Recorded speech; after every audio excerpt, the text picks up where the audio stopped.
Good evening, guys. How you all doing out there? I've got a very interesting video tonight. In several respects, in fact, I think it's really interesting. So a lot of you will instantly recognize this saw. Absolutely iconic.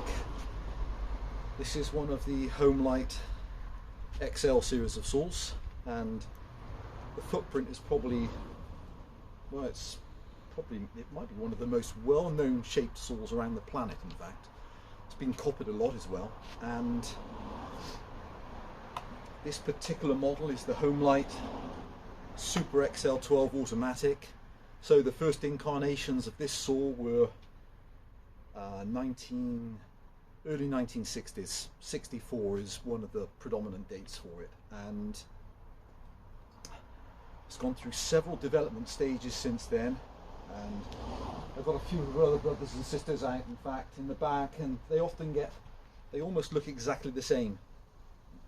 Pretty well are, maybe with the addition of the oil plunger, a couple of tiny cosmetic changes on lids.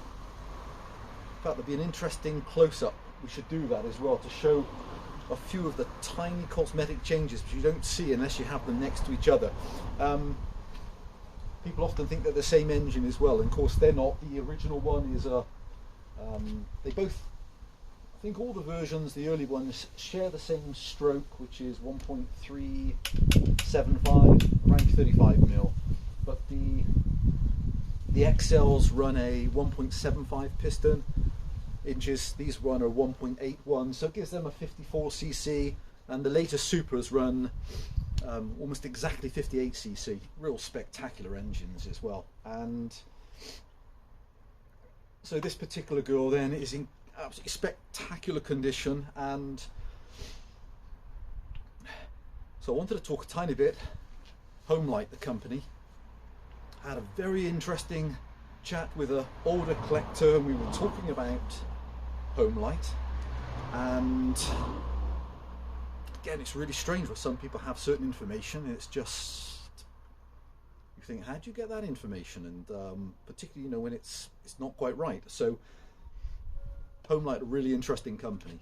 So started by a gentleman, entrepreneur. What was his name? Ferguson. Of course it is. It's Charles Ferguson, 1921, and he was an inventor as well, based in New York. And he invented, I don't know if it was the world's first portable generator, but it was an electric generator, and it was a massive success. So that was a few years after the end of the First World War, and yeah, he invented this portable generator. Massive success. So then if you roll forward then to 1946, just after the end of the Second World War, he pops up again. Now at this stage, there's a change in the corporation. They've started to shorten their name. He started, when he had his generator, he was started out as the Home Electric Lighting Company. You know where I'm going now. Homelite, home, the E's of play, electric, lighting. So Homelite was the abbreviation of his, or the shortening of his original company name, which was the Home Electric Lighting Company. He was now called Homelite, and in when was his first chainsaw? It's strange, like Andreas Steel. So Charles Ferguson's company's first chainsaw was electric, just like Andreas Steel in Germany. His first chainsaw was electric. Shindaiwa, their first chainsaw, electric, etc., etc. And it's surprising how many people started with electric saws before moving over to petrol. And then, you know, by 1960 odd, Homelite were one of the biggest makers of chainsaws in the world. Okay, so we're on to this one, which is a multi-layered development of the original XL from the early 60s. This one's now fully automatic oiler, has a slightly better carburettor setup, has a slight improvement on the ignition. It has, this one's got a gorgeous one of these, I can't think what they call this, not the whisper muffler, and it's completely the opposite. So it's gone through several generations of upgrades, and of course is sporting the bigger engine, 58cc. And somebody talked about how these can perform against some of the bigger engines. So I thought, well, this is one of my show saws, and I was cutting earlier with my Danarm 70, so I thought what I'll do is I'll show you how a strong XL, Super XL 58cc performs against one of my really quite strong Danarm 71s. So very similar era actually, although these started in the 60s. This is you know, a 7. They had a real run as well. I think these ran from 64 to nearly up to 1990, so a real run, you know, similar in spread of years to something like the Husky 61. 25 odd years of development and production. So this engine is not like the normal tired old creatures you see for sale. This girl is spectacular. Kill switch, throttle lock. It's just a gorgeous, gorgeous example.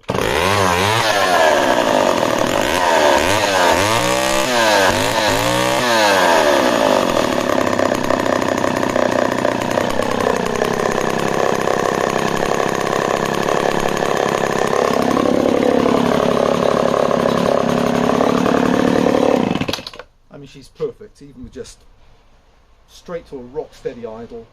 And so this girl's advertised for sale, and somebody in Sweden was going to buy it. Then it worked out the transportation costs and just was all way too expensive. So what I've done then in the meantime to show it, demonstrate it tonight, because I haven't cut with her, she's I've put on one of my beautiful period Oregon 16-inch bars, Homelite fitment. This is one of my original show bars. It's absolutely pristine, and this is a brand new period 50A 1970s 1980s Windsor, brand new full chisel chain, never cut with. So I've got a nearly new Oregon 73 LPX on the Danarm 71. We've got some about 14-inch spruce, and let's take a couple of discs and see how the 58cc, strong 58cc engine performs against something like the Beast 71, my Danarms, which I absolutely, my go-to saws. Come on then, let's take some discs and see how this old girl performs. So yeah, quite incredible history, some of the companies. Charles H. Ferguson, portable electric generator, the Home Electric Lighting Company, and then some 25 years after his generator, he's got his first electric chainsaw, and then that's the birth of the most incredible number of chainsaws manufactured around the planet. Okay, we'll start with the Homelite.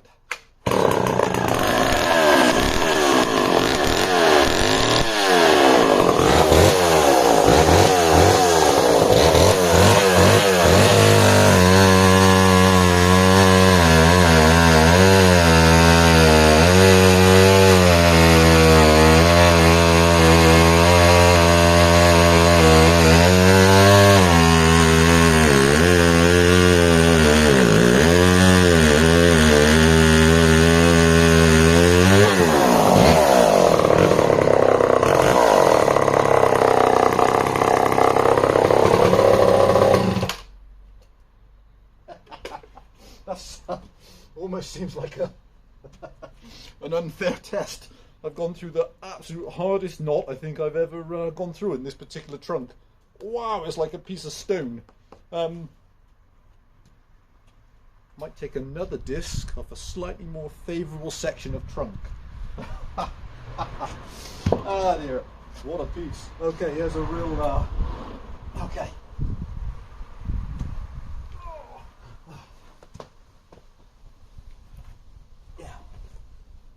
Take another one past those big branches coming out. Hey. There. Ooh. There.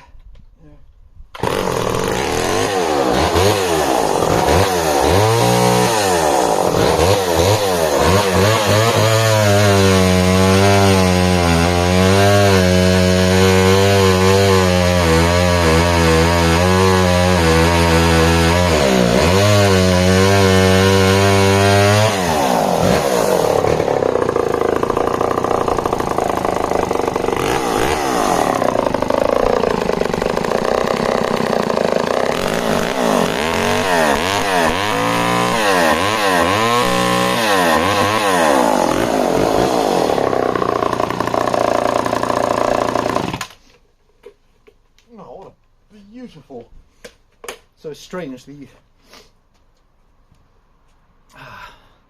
RPM ranges for these engines. So what is she again? She's about 35 stroke, and they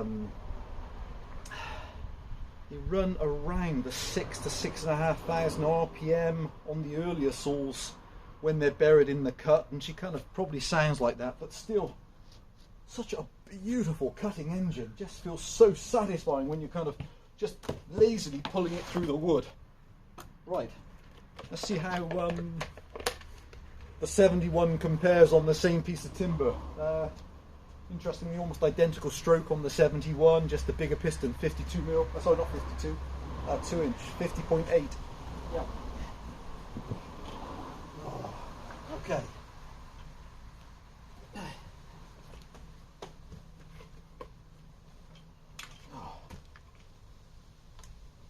It's a very aggressive girl, this one. Oh. Oh, ow.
Let's take another one with the Homelite.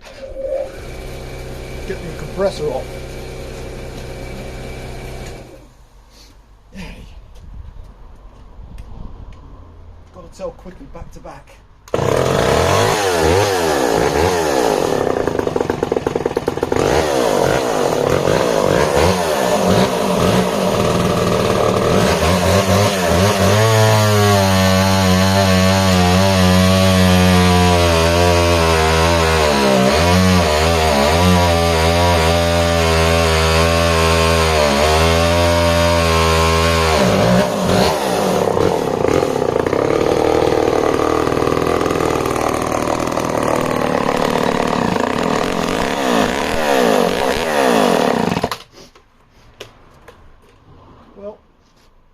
Obviously, the Danarms are incredibly impressive creatures, and so this girl's giving away, what's she giving away then in terms of cc's? So giving away nearly 14 cc's in capacity.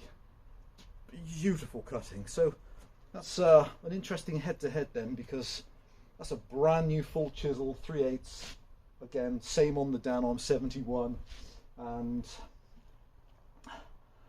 gorgeous progressive cutting. Might need to be just, that's the first time she's cut with me, so I think she needs a tiny bit of leaning out at the top end. Wouldn't make too much difference in that type of head-to-head for performance, but just what a spectacular spectacular saw for its day, and even now just so enjoyable to use. That lazy low RPM. So guys, thanks for watching. There she is. That's the beautiful Homelite Super XL12 58cc, and actually if I was better planned, I could have ran this back to back against the 54, because a lot of people don't think they make much difference, but these girls really do just slightly have, there's slightly more compression, and they just slightly have the legs on her older sister as well. Gorgeous. So circa, what does this make this girl, even if she's a late 70s one? Wow, 40 to 50 years old and still running absolutely perfectly. Hey guys, thanks for watching. Couple of beautiful saws. Bye for now guys.